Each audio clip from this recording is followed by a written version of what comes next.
पौराणिक कथा की माने तो भगवान श्री राम, माता सीता और भगवान लक्ष्मण वनवास जा रहे थे। उस वक्त प्रभु श्री राम विश्राम करने के लिए थोड़ी देर रुके। जहां भगवान विश्राम कर रहे थे वहीं पास में एक बुढ़िया रहती थी। भगवान श्री राम, लक्ष्मण और माता सीता उस बुढ़िया के घर गए। उस वक्त बुढ़िया सूत काट रही थी। बुढ़िया ने श्री राम, लक्ष्मण और माता सीता का आदर पूर्वक स्वागत किया और उन्हें स्नान ध्यान करवाकर भोजन करने के कहा। ये सुनकर श्री राम ने उस बुढ़िया से कहा कि माता, मेरा हंस भी बहुत भूखा है, इसके लिए पहले मोती ला दो, फिर मैं बाद में भोजन करूंगा।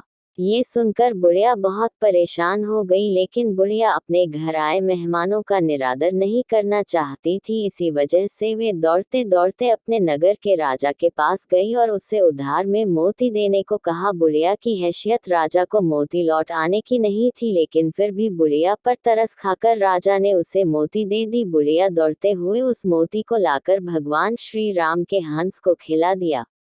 हंस को खाना खिलाने के बाद बुढ़िया ने भगवान श्री राम को भी भोजन कराया। भोजन करने के बाद भगवान श्री राम जाते समय बुढ़िया के आंगन में एक मूर्ति का पेड़ लगा गए। जब पेड़ बड़ा हो गया तो उसमें बहुत सारे मोती होने लगे, लेकिन बुढ़िया को इस मोती के बारे में कुछ पता नहीं था। जब पेड़ से मोती गिरता था तो उसकी पड़ोसी उसे उठाकर ले जाती थी।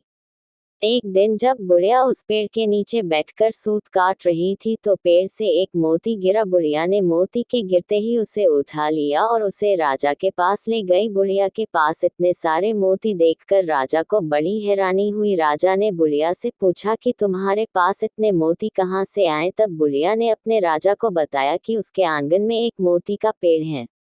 ये सुनकर राजा ने तुरंत उस पेड़ को अपने आंगन में लगवा लिया, लेकिन भगवान श्री राम की कृपा से राजा के आंगन में लगा हुआ मोती का पेड़ में मोती के बजाय कांटे लगने लगे।